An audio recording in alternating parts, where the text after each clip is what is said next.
The Common Core is a set of standards designed by elected officials and consultants and implemented by the federal U.S. Department of Education, intended to unify America's diverse schooling, so all students in each grade level are learning similar English, literature, and math skills.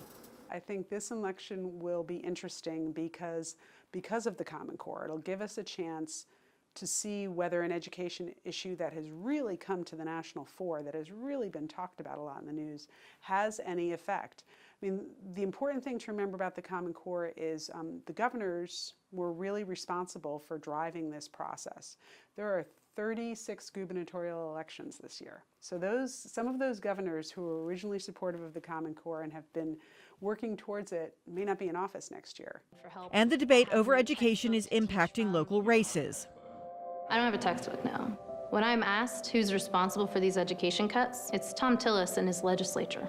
Especially the U.S. Senate race in North Carolina, where Democrat Kay Hagan is facing Republican Tom Tillis. He led the effort to cut a huge amount from public schools. It's not Common Core, but it's about public schools. And that is a big focus of that race. That's the race that is more solidly Democratic, in part because that's a race where you can clearly say there's a difference between the two candidates on education. Education in America is supported by local property taxes and run by state and local officials. The implementation of the Common Core standards by the federal U.S. Department of Education has American voters concerned.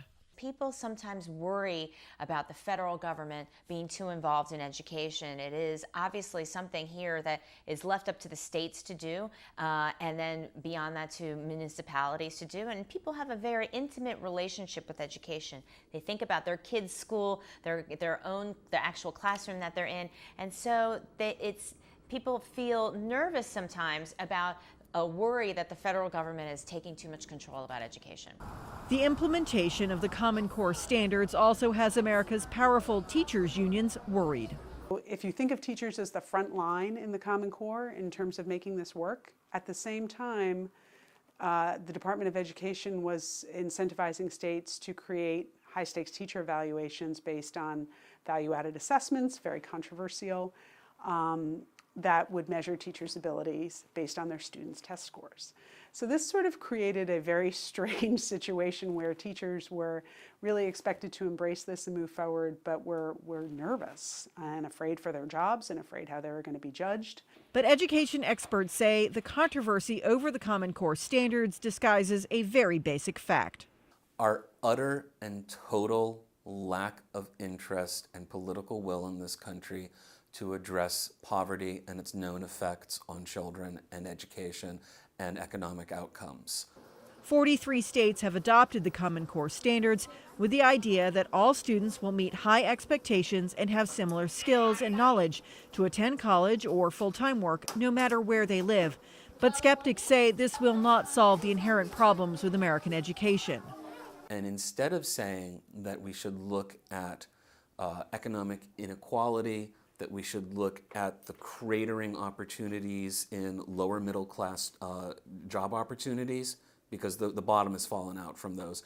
We are basically, instead of looking at how other nations have effectively used transfer programs to alleviate and blunt the impacts of poverty, what we're basically saying is school needs to do all of the lifting. After the midterm elections, for now, the Common Core standards will remain in place and they will remain controversial.